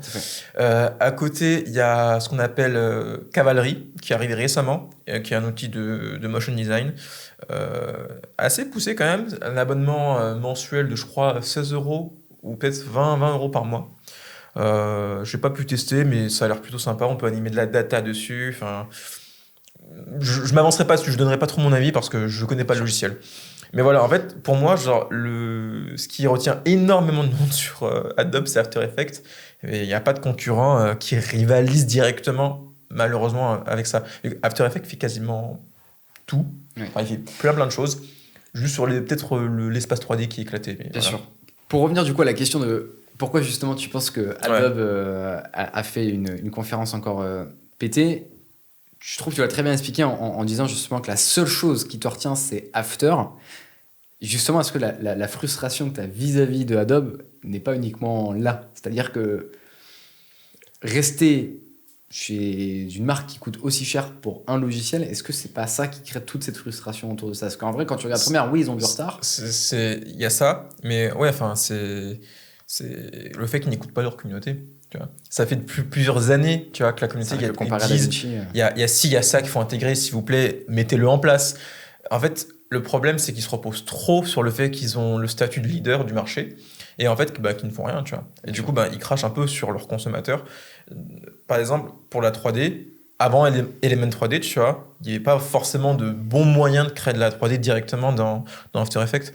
Et ça, je trouve ça aberrant, alors que dans DaVinci, c'est genre la 3D est déjà elle est plus maniable, tu vois, et c'est natif. Oui. C'est natif que là, en fait, tu dois utiliser plein de plugins. Encore une fois, des plugins, c'est des choses qu'on intègre directement du coup au logiciel, mais ça rend le truc super lourd et ton PC il explose après, quoi. Ouais, c'est clair. Et en fait, c'est pas stable. Et il y a plein d'outils en fait qui devraient être là de base pour faciliter la vie de tout le monde, mais ils ne le font pas parce qu'en fait, c'est déjà qu'il y a des plugins à côté qui vont être créés. C'est ça qu'ils appuient dessus. Alors, maintenant, on va essayer ce que je te propose d'avoir une lecture un peu différente de la conférence sans avoir... Parce que en vrai, je suis d'accord avec tout ce que tu dis sur la suite Adobe. J'ai essayé plein de choses. La suite Final Cut, par exemple, avec Motion. Motion, tu peux faire des trucs intéressants, mais tu es très loin aussi de ce que After Effects peut faire. Et puis, c'est un raisonnement qui est un peu particulier. Mais bon, bref. Final Cut qui est aussi intéressant sur certains trucs. La stabilisation, je trouve qu'il fonctionne bien. La rotoscopie qui était là depuis un bon petit moment. Mais... il y a tellement peu de clients qui utilisent ça que tu peux pas te permettre de monter là-dessus, etc. Ouais. Donc globalement, sur l'entièreté de ce que tu dis, je suis complètement d'accord. Maintenant, et c'est ce que je me suis dit, tu vois, quand j'avais lancé le live, je me suis dit, ok, je peux pas faire un live où je vais gueuler tout le temps en mode Adobe, purée. Je vais pas dire des mots qui dépassent ma pensée, mais voilà. Et du coup, je me suis dit, je vais me forcer à vraiment écouter en profondeur ce que dit Adobe. Et je me suis tapé les deux autres conférences de 2024 et 2023. Ouais, je suis motivé. 2023-2024, en effet, c'était pas super intéressant parce qu'on a l'intégration de Firefly qui arrive avec tout ça en mode on veut révolutionner Canva. On a des annonces qui sont faites sur Illustrator, etc. Ce qu'il faut faire attention justement avec ce qu'on entend justement à Adobe, c'est que Adobe sont les professionnels pour dire regardez, il y a la rotoscopie qui arrive. Regardez, il y a l'outil de décomposition audio qui arrive. Je sais pas si tu as vu ça. Ça, j'ai vu. Et ben, typiquement, ces avancées-là sont des avancées qui vont arriver peut-être que dans 1 an ou 1 an et demi. En fait, Adobe, au moment où ils annoncent le truc, ils annoncent pas au moment où la technologie est finie. Oui, ils annoncent. Sur leur conférence, ils disent on travaille sur ces technologies. Regardez ce qu'on est en train de faire. Exactement, c'est en projet. Et du coup, nous d'ailleurs, consommateurs, pensons, à tort ou à travers, moi, je pars du principe que lorsqu'on annonce quelque chose sur la communication, c'est que c'est quasiment fini, ou c'est même fini et que c'est en bêta et qu'on peut tester. Pensons que c'est fait alors que pas du tout. Donc, il faut faire attention un petit peu avec ça. Et quand j'ai entendu ça, je me suis dit, ok, bon, lecture différente. Il y a toujours le petit moi qui est en mode putain, mais c'est vraiment des cons de dire ça maintenant alors que c'est pas fini et tout, tu vois. Donc, un peu comme toi, tu vois, où ça te frustre. Mais là où, pour le coup, la conférence a été très intéressante, c'est que pour la première fois, Adobe a officiellement devant tout le monde dit qu'ils s'étaient plantés sur leur développement de l'IA générative. En tout cas, moi, c'est comme ça que je le prends quand tu as une annonce qui est faite en disant on arrête de développer notre IA générative, on va utiliser celles qui sont déjà existantes avec Google, etc. Ouais. Par contre, on va continuer le développement de l'IA, mais sur un développement d'assistance. Ils ont pris l'exemple de Photoshop, je sais pas si tu as l'exemple en tête, où ils sont sur une colline, il y a un texte qui est derrière, etc. Et en gros, ils disent, ça on l'a fait sur Photoshop, et là maintenant on va vous montrer l'interface qu'il y a de Photoshop sur Firefly. Ouais. Donc la nana reprend le truc, etc. Et va écrire à un moment donné dans la colonne de droite, est-ce que mon visuel est bon? S'il n'est pas bon, fais-moi les recommandations nécessaires pour pouvoir modifier ça. Donc l'IA de Firefly analyse le contenu, et ensuite, tu te dis, ton texte, il est bien calé, ta colorimétrie, elle est pas bonne, le texte, par contre, il est un peu trop petit, grossis ça. Est-ce que tu veux que je te fasse les changements? Oui. Il lui fait tous les changements nickel, etc. Il lui demande une dernière confirmation. Si c'est bon, ensuite, elle l'exporte et elle l'envoie. Pourquoi? Pour moi, ça, c'est révolutionnaire parce que, dans ton cas, par exemple, de ton entreprise, toi, tu as des connaissances de ouf en motion design, tu sais exactement comment travailler rapidement sur ton fichier, ou inversement, une affiche, par exemple, avec le BLMA que tu expliquais, tu fais tout bien correctement, mais imagine ton responsable commercial marketing, qui n'a pas forcément le même temps que toi, qui n'a pas forcément envie d'ouvrir Adobe, etc. Si toi, tu as mis en amont toute ta charte graphique, tous les guidelines nécessaires pour pouvoir justement créer un contenu, ton responsable marketing ou ton collègue aura simplement besoin de dire est-ce que le contenu que j'ai fait est en accord avec ce que par exemple Julien m'a donné? Oui, non, je peux te faire les modifications générales. Et donc là où nous on galère en tant que communicant, en tant que graphiste, en tant que DA, en tant que ce que tu veux, à faire appliquer les consignes pour faire tel ou tel produit, et là pour le coup il y aura encore moins d'excuses parce que c'est vrai qu'à l'époque ouvrir une charte graphique, regarder un petit peu toutes les consignes et tout, c'était chiant. Même nous par moment on le faisait pas, on se disait non c'est bon, j'ai en tête. Puis en fait quand tu ouvrais vraiment ta charte, tu te rendais compte que t'avais mal fait la chose. Là avec cette IA d'assistance, pour le coup sur les 2 dernières années, je trouve que la conférence côté Adobe a été réussie. Maintenant, après, c'est vrai que les exemples qui nous montrent, tout ça, etc., c'est un petit peu chiant et je suis d'accord avec toi. On attend, avant d'avoir des avancées majeures comme celle-ci. Pour moi, c'est une avancée majeure, vraiment, cette assistance de nos logiciels. Ce serait bien qu'en effet, on revienne à des trucs simples, une rotoscopie qui fonctionne, une stabilisation qui ne bug pas dans tous les sens avec du Google à droite à gauche. Voilà. En vrai, tu vois... C'était longue cette expertise. Non, je comprends ce que je veux dire. En fait, je rebondis aussi dessus parce que, en fait, ce que Adobe est en train de faire actuellement... vas-y. En fait, ce que Adobe est en train de faire actuellement, c'est ce qu'ils auraient dû faire il y a déjà... 5 ans 4 ans. Bon, peut-être pas 5 ans, c'est déjà too much, mais allez, 3-4 ans, tu vois. Mais je m'explique parce qu'en fait, t'as Canva qui est arrivé. Et Canva, en fait, a simplifié le design, l'a rendu accessible. Et là, en fait, ce que veut faire Adobe, c'est justement, avec ce que tu m'expliques là, parce que là, je l'avais pas vu, tu vois. Mais là, ce que veut faire Adobe en faisant ça, c'est justement simplifier le design aussi, tu vois. Alors, c'est différent. Pour moi, Canva, en effet, je suis d'accord avec toi. Canva et Affinity veulent simplifier le design et l'accessibilité. En tout cas, la manière dans laquelle je l'ai pris, même si en effet, quand tu regardes l'interface de Firefly, tu as l'impression que c'est un Canva, j'ai plus l'impression que Adobe veut simplifier le partage d'informations et de retours entre les équipes. C'est plus comme ça que je le perçois. Tu vois ce que je veux dire ?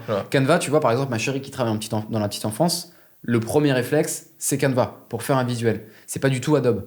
Par contre, demain, et je suis persuadé que c'était déjà arrivé de travailler avec des collègues qui n'ont pas eu la même formation que toi, qui n'ont peut-être pas eu la chance que leur école leur paye la suite Adobe et qui n'ont peut-être pas eu la chance d'avoir des formateurs qui les forment dessus, typiquement, ces gens-là, quoi qu'il arrive, il va falloir que tu travailles avec eux, il va falloir qu'ils apportent des modifications. Si justement l'utilisation de Firefly vient simplifier ces relations entre nous, là, c'est une avancée majeure. Donc, à voir avec le temps, en effet, si Adobe a envie d'aller concurrencer Canva, c'est peut-être le cas. Je me trompe peut-être. Mais... le cas ou pas, je sais pas. Ils ont fait, je sais pas, t'as vu Adobe Express ou pas ? Oui. C'est un peu le truc, c'est un peu similaire à Canva, mais en fait, genre... Oui, c'est Express que je voulais dire, c'est pas Firefly. Firefly, ça n'a rien à voir. Firefly, c'est autre chose, c'est Adobe Express. Autant pour moi. En fait, justement, tu vois, pour moi, je trouve quand même qu'il y a une volonté de simplifier la chose, parce qu'en fait, tout devient plus simple dans le design, tu vois, avec toutes les IA génératives, mid-journée, trucs et tout comme ça, tu vois. Et en fait, Photoshop, pour moi, aujourd'hui, devrait être ce qu'est mid-journée aujourd'hui. Ou d'autres IA, en fait. Moi, j'ai utilisé un petit peu mid-journée avant, et genre sur mid-journée, en fait, tu peux utiliser un brush, tu peux genre colorier la zone que tu veux supprimer, et ou si tu veux rajouter un truc et tout. Et ça, c'est ce qu'ils ont présenté par exemple à leur conférence, tu vois. Ouais. Je dis, mais les gars, vous avez 3 ans de retard. Ouais, Vous avez 3 ans de retard. Et en fait, l'IA d'assistance, comme tu me le dis, tu vois, genre, c'est intéressant, mais encore une fois, pour moi, ça fait un peu. C'est utile, hein. C'est utile, mais genre dans la grosse production, tu vois. Ouais. Genre, c'est dans la grosse production et tout. Mais ça peut faire gadget, tu vois. Il y a des moments, je trouve que ça peut un peu faire gadget. C'est utile, hein, encore une fois. Mais en tout cas, ce que je comprends, c'est que pour toi, c'est pas suffisamment gros. C'est pas, pour moi, genre, voilà. calmer la rage que tu as vis-à-vis de. Je comprends. Et il n'y a pas que ma rage, tu vois. Genre, il y a tout plein de créatifs. Pour moi, en fait, genre, ça ne sauvera pas les pots cassés. Parce qu'en fait, genre, et je vais pas dire que d'un point de vue technique, tu vois, non plus, c'est pas révolutionnaire. Parce qu'en soi, tu fournis du coup ton image, des trucs et tout, tu vois.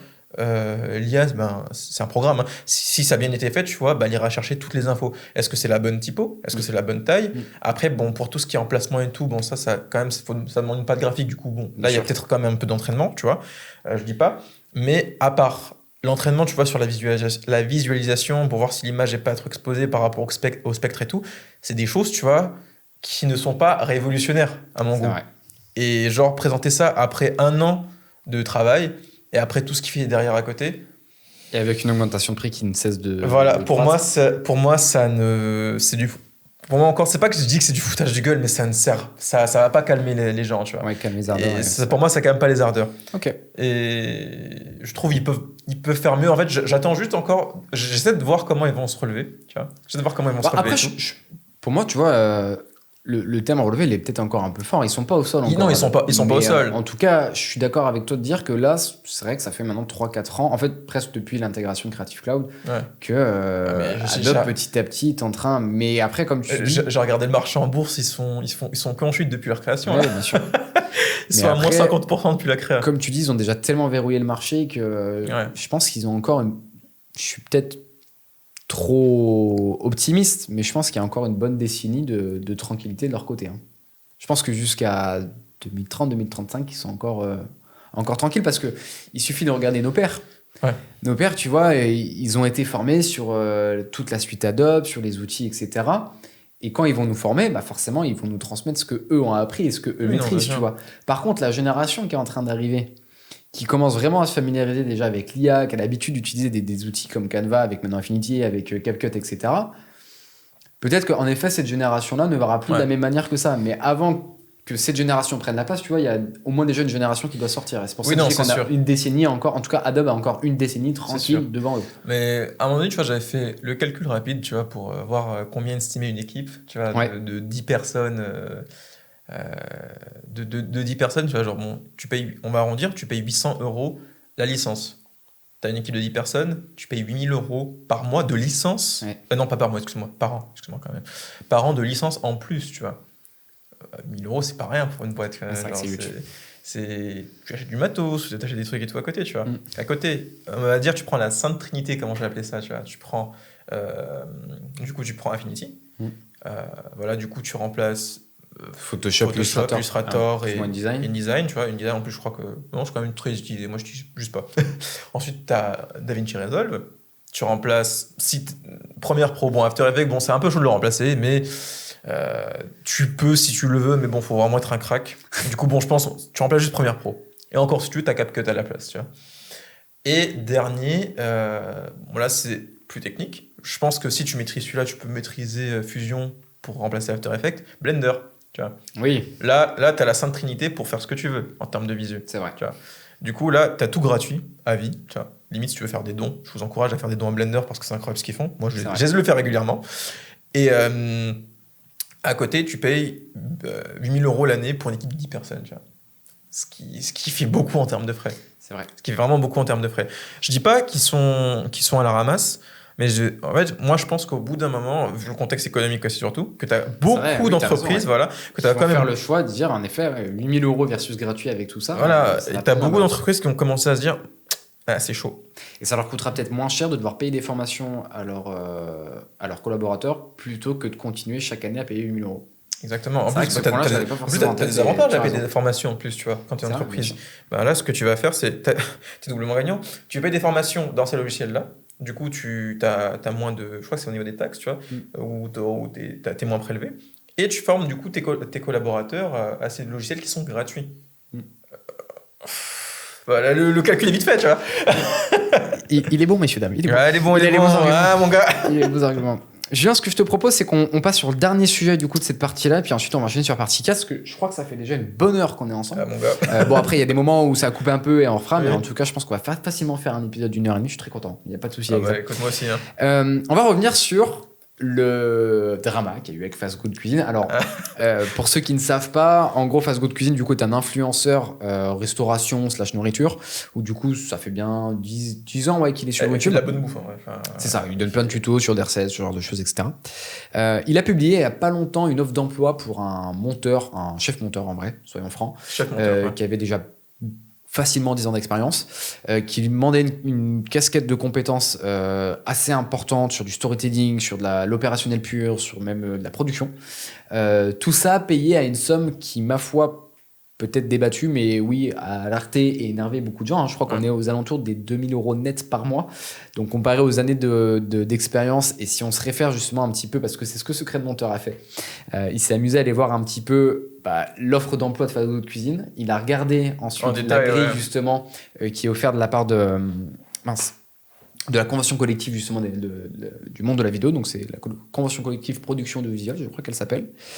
Et en fait, on s'est rendu compte qu'en effet, l'emploi et les compétences liées à l'emploi n'étaient pas du tout, mais alors pas du tout, le prix affiché de la part de Fast Good Cuisine. Il faut faire attention avec ça parce que justement, les conventions collectives sont là pour protéger justement les freelanceurs, sont là pour protéger également et surtout et avant tout les personnes en emploi. Ces grilles-là doivent être respectées et si on nous paye en dessous de ces grilles-là, on peut être en mesure de se retourner et tout simplement demander à être payé ce dont on doit être payé. Après, si vous êtes payé plus, ça c'est que vous êtes très fort en négociation. Mais voilà. Parenthèse fermée.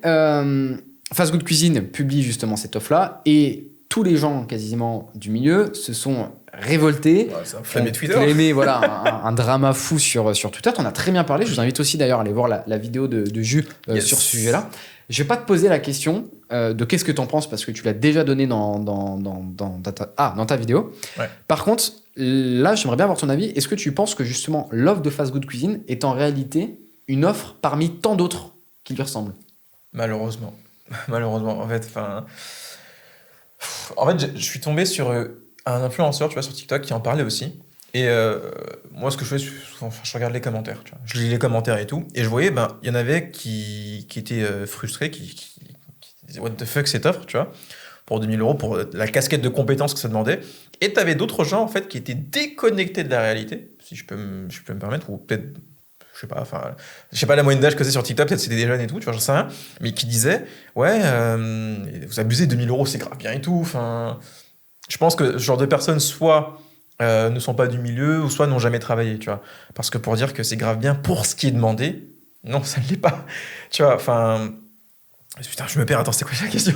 Savoir si justement l'offre de Fast Good Cuisine est en réalité parmi tant d'autres et que tout lui ressemble en fait. Oui, et en fait, oui, voilà, ce que je disais, en fait, malheureusement, c'est que je pense que il y a trop d'offres qui se ressemblent. Enfin, dans l'inconscient collectif, en fait, c'est normal, tu vois, peut-être.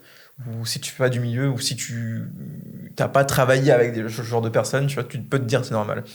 Est-ce que tu penses aussi que Fast Good Cuisine n'a peut-être pas minimisé la charge de travail, puisque je pars du principe que quand tu connais plus ou moins le métier de la personne et que tu sais faire un peu de montage, tu vas peut-être tendance à dire je me rends compte de la charge de travail et c'est peut-être pas si compliqué que ça, donc c'est pour ça que je peux me permettre de le payer moins cher. Je sais pas si tu vois ce que je veux dire. Étant donné que Fast Good Cuisine a été longtemps monteur de ses propres vidéos, il connaît la charge, il a ses process, il était très rapide, très efficace, et donc dans sa tête, il a un a priori entre guillemets sur le métier, sauf qu'aujourd'hui les codes ont évolué, sauf qu'aujourd'hui les vidéos qu'on fait maintenant versus il y a 10 ans sont plus les mêmes, et lui tu vois pas vraiment... j'imagine, tu vois, que c'est peut-être pas lui qui a validé le truc, je sais pas en fait, enfin on veut pas l'incriminer quoi que ce soit, mais peut-être qu'à tout moment c'était son équipe qui avait décidé de ça et que lui il a juste validé, du coup ok, go, let's go, tu vois, il a peut-être à peine regardé le truc, il a à peine signé, mais dans le sens où lui à l'époque, tu vois, quand il faisait des vidéos, je m'en souviens, je regardais quand même un petit peu à l'époque et tout, tu vois, genre il faisait des vidéos peut-être max 20 minutes, max, tu vois, il n'y avait pas forcément genre beaucoup d'effets ou d'énormes incrustations, qu'aujourd'hui, tu vois, je regarde plus ces vidéos, mais aujourd'hui je vois c'est des vidéos format peut-être 1 heure, des trucs comme ça.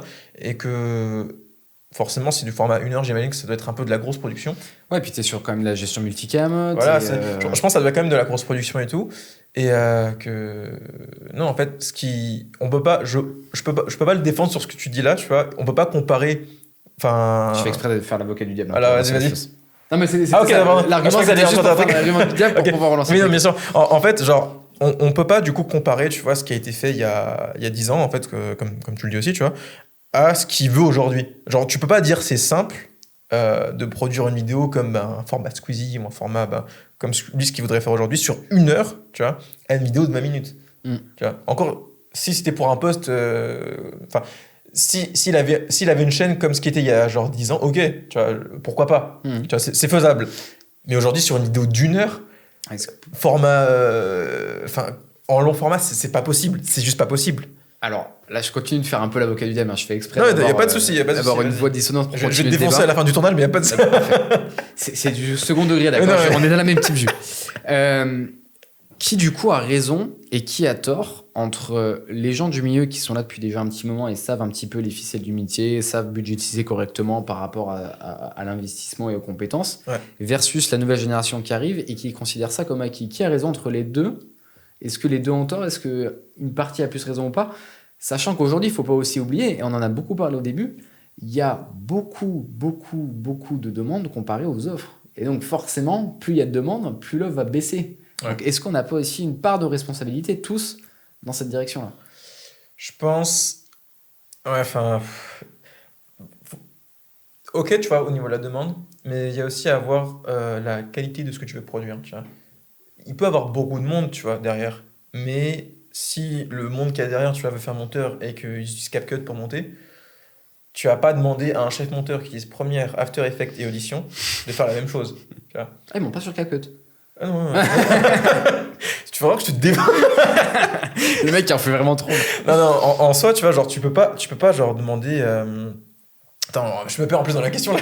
Ouais, genre, tu demandais, ouais, si on n'est pas responsable du fait qu'il y ait trop de demandes par rapport à l'offre. Je pense, tu vois, sur 50% de la demande, tu vois, tu peux la supprimer. Enfin, bon, je dis pas que 50% des monteurs puent la merde, tu vois. Quand même, ce serait un petit peu une grosse insulte. Mais je pense, tu vois, que dans les gens qui font ce genre de demande, tu vois, vu qu'ils ont un peu touché à CapCut ou d'autres logiciels, tu vois, ils vont faire la demande. Ou des gens qui sont et naturellement vont être mis de côté parce qu'en effet... Et en fait, du coup, en fait, ça gonfle les chiffres, tu vois. Et les gens, du coup, qui ont vraiment une expertise dedans, en fait, ils se noient dans la masse, malheureusement. Et du coup, ils voient leur salaire baisser du fait qu'il y a trop de gens qui n'ont pas forcément les compétences pour et qui veulent quand même tester parce qu'ils veulent, je sais pas, changer de métier ou qui veulent tester parce que ça leur fait plaisir, tu vois, qui disent j'ai les compétences pour. Et du coup, en fait, ça va gonfler les chiffres et ça va réduire les salaires des monteurs, tu vois. Moi, je le vois comme ça. Ouais, je vois ce que tu veux dire. Et du coup, ok, tu vois, tu peux te dire, ouais, je réduis le salaire parce qu'il y a trop de monde, mais non, on réduit pas le salaire. Enfin, à juste le salaire par rapport à la masse de personnes qui est réellement capable de monter ce genre de vidéo. Parce que monter une vidéo d'1 heure dans ce genre de format, ça court pas les rues. C'est clair. Ça court pas les rues. Moi, tu vois, seul, chef monteur... Non, je le ferai pas. Oui, vraiment. Après, tu vois que dans 10 ans, quand tu auras enchaîné des projets, voilà, etc., tu vois, je voudrais bien le faire, tu vois, mais je veux qu'il y ait une équipe derrière et tout, tu vois, mais là, tu vois, pour 2000 €, je tiens ma santé mentale, tu vois. Je tiens un peu trop ma santé mentale pour ça, tu vois. Parce qu'il y a, comme Secret de Monteur Pro a dit, tu vois, Cyril, je crois que c'est pas son nom. Je sais plus, c'est quoi. C'est Cyril, ouais, tout à fait, ouais. Voilà, comme Cyril l'a dit, tu vois, c'est pas assez cher payé. Et même, en fait, il y a des deadlines, tu vois, dans le monde de la prod, et tu restes, comme lui l'a dit, tu restes jusqu'à je ne sais pas quelle heure pour terminer, parce qu'il faut terminer. Exactement. Voilà. Donc ça, justement... et pour moi, 2000 € net, ça ne vaut pas de nuit blanche. Tout à fait. Et puis, comme il a très bien dit aussi, il y a des métiers, en effet, quand tu fais des heures supplémentaires qui vont être payées. Par exemple, en restauration, c'est souvent le cas. Ouais.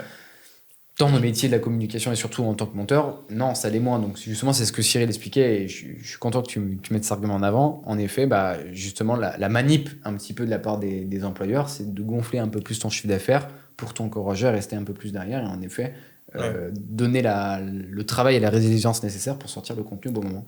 Ok, je vois bien ton point de vue. Écoute, je pense qu'on va pouvoir passer sur la dernière partie et finir doucement mais sûrement ce podcast. On pourrait continuer en vrai la conversation des heures et des heures, mais je pense que ça fait déjà bien facile plus d'une heure. Ça va faire des rushs à déroger là. Non, ça c'est pas grave, parce qu'en vrai, l'exercice du podcast n'est pas forcément le plus dur. Il y a des moments où on va avoir cuté parce que il y a certaines caméras qu'on coupait, mais globalement, ça reste une conversation. Donc après, il faut que je la regarde, et c'est du multicam, donc tu changes, etc. Et c'est rare que je fasse Par définition, le podcast ne te demande pas justement de faire un travail de tri énorme comme tu pourrais le faire sur une vidéo d'1 heure. Ouais. Tu vois, si on a fait 1h30, c'est quasiment 1h30 de parole, parce que justement, tout ce qu'on dit en fait peut être intéressant, peut permettre justement aux personnes qui écoutent de nourrir aussi leur réflexion, donc c'est pas le plus complexe. Par contre, oui, sur une vidéo de fast-food cuisine. Et puis après, je suis désolé aussi, mais sa timeline, elle est dégueulasse. Hein. C'est quoi ? Sa timeline qui nous a sorti là en screen. Je sais pas comment vous travaillez, mais putain, qu'est-ce que ça coûte d'aérer un petit peu justement tout ça. Bon bref, la après timeline est terrifiante. Ouais, je sais pas comment. En tout cas, c'est pas la rigueur que je mets dans mon travail, ça c'est sûr. Je pense que beaucoup aussi ne font pas ça. Est-ce que tu as des projets en ce moment sur lesquels tu bosses et que tu aimerais justement mettre un petit peu en avant, puisque c'est ton moment. C'est le moment. Ouais, écoutez, j'ai un OnlyFans. Très bien. Voilà. Tu travailles avec Astarion, c'est ça ? Je suis pas sûr de la vanne. Oh, je suis pas sûr du tout. Désolé. Ouais, non, c'est moi la meuf en fait. Non, voilà, écoute, viens, on arrête. Est-ce que tu as des projets en ce moment ? Non, en vrai, en termes de projet, là du coup, j'ai ma chaîne Insta. Page Insta, ouais, voilà, excusez-moi d'abus de langage. J'ai ma page Insta que j'essaie de développer et tout, tu vois. Et en fait, je poste du contenu sur de l'actualité ou des petits tutos au niveau du montage, dans le monde de la création en général. Et en fait, je poste régulièrement dessus que je monte aussi à côté. En fait, en plus du CDI, je fais aussi du free. Ouais. Et en fait, je monte à côté et en fait, ça me sert aussi de page en fait pour montrer ce que je fais. Pour montrer des petits tutos pour aider les gens et tout, tu vois, et voilà quoi. Ok. C'est quoi du coup le nom de ton compte Insta ? Juvuat, voilà, je crois que c'est ça, je sais même plus comment. Juvuat, j'hésite en fait à changer en juju.mp4 à voir, je sais pas. Ok. Ouais, c'est juxtark, je sais pas quoi. non, en vrai, je sais pas. Pour le moment, c'est juvuat, peut-être souvent je change en ju.mp4, ça suffira peut-être à l'écran. Tu verras. Voilà. Bon, en tout cas, je mettrai le lien de ton Insta dessus. Et du coup, voilà, par rapport à ça, et en gros, j'essaie de. Enfin, là, en fait, je me développe surtout principalement en montage, mais format vertical, pas du contenu court, parce que pour moi, c'est un peu l'avenir de la com, tu vois. Ouais. Ça va être le futur de la guerre. Vu que pour moi, YouTube, j'adore YouTube, mais pour moi, ça va commencer à devenir surtout un format. C'est une télé maintenant, c'est remplaçant la télé. En fait, pour moi, YouTube, tu apprends maintenant des choses. Pour moi, c'est soit du coup du long divertissement quand tu manges ton repas en famille et tout, que voilà, tu regardes la télé, ou soit c'est pour l'éducation. Ouais, parce que voilà, c'est un peu plus compliqué, tu vas enseigner directement sur du format court, mais YouTube, c'est plus de l'éducation. Et pour moi, maintenant, vraiment, le vrai divertissement rapide comme le YouTube d'à l'époque, en fait, c'est les formats short, Reels, short et tout ça, quoi. Et du coup, ouais, voilà. Voilà. Et donc, l'objectif, un petit peu avec la page Insta, ça va être quoi ? Ça va donc. Tu l'as déjà bien expliqué, hein, de mettre un petit peu ça en avant, mais il y a... en fait, il y a un objectif de créer une agence directement en format court, précisément. En fait, je vise les marques, les marques et les influenceurs qui aimeraient du coup se lancer du coup sur les réseaux. En format court, toujours. Ok, d'accord. Donc c'est un peu un incubateur aussi de ton côté, quoi. C'est ça, tu testes, et puis... C'est ça. En fait, le truc, c'est que la majorité du temps, les vidéos en format court, c'est quand même des vidéos tournées sur le pouce, tu vois. Ouais. Et c'est ce qui marche généralement mieux en termes de production, tu vois. Parce que plus tu produis, forcément plus ça marche. Mais moi, là où je vais me positionner, c'est plus en mode du format court, mais plus qualitatif, un peu comme YouTube, tu vois, mais tourné sur du court. C'est là où je veux me positionner, moi, en fait. Ce qui a un peu moins. Et du coup, c'est là où je peux me permettre de faire mes prix, quoi. Ouais, carrément, je vois. Ok, top. Voilà. Qu'est-ce qu'on peut te souhaiter pour l'avenir, mon Dieu ? Beaucoup d'argent, non, pas des... Ouais. On peut tester la modération, mais tranquille, j'ai pas envie d'être de Spotify et Apple Podcast non plus. Excuse-moi, je suis sorti tout seul. Écoutez, venez me suivre sur Insta, quoi. Et après, je pense aussi peut-être tester YouTube, tu vois, petit à petit. Je pense tester YouTube, peut-être faire du contenu format long. Et à voir. Et kiffer ce que tu fais toujours. Comment ? Et continue d'aimer ce que tu fais. Ah oui, toujours dans le kiff. Hein. Et bah parfait. Et bah c'est tout le mal qu'on te souhaite. Qu'on te souhaite. Oula. Je te souhaite, qu'on te souhaite. Merci beaucoup Julien d'avoir été présent sur ce 3e épisode. Ça me fait extrêmement plaisir. Ça a été plaisir partagé. Bien enrichissant. J'espère que ça aura été facilement audible, on va dire, pour tout le monde. Parce que c'est vrai que là, on était dans un nouveau format un peu débat, mais je pense qu'il n'y a aucun souci de ce côté. Si vous voulez continuer justement de suivre l'aventure, n'hésitez pas à vous abonner, bien sûr. Vous pouvez nous retrouver sur YouTube, Apple Podcasts, Deezer et Spotify. Vous pouvez aussi suivre mon compte Instagram avec YohanBRD. Je vous invite bien sûr à suivre le compte Instagram de Monsieur Julien. Sur Juvuat ou Juju.mp4, on verra, on sait pas encore le nom. Je mettrai le lien directement dans la description, comme ça, si jamais tu changes le nom, au moins ils pourront retrouver du coup, ton compte Instagram. Merci de nous avoir écoutés. On se dit au mois prochain pour l'épisode 4. Passez un très bon mois de novembre et un très bon mois de décembre. Et à dans un mois du coup. Et des bisous. Parfait, le mot de la fin. Des bisous, ciao. Ciao tout le monde. Merci.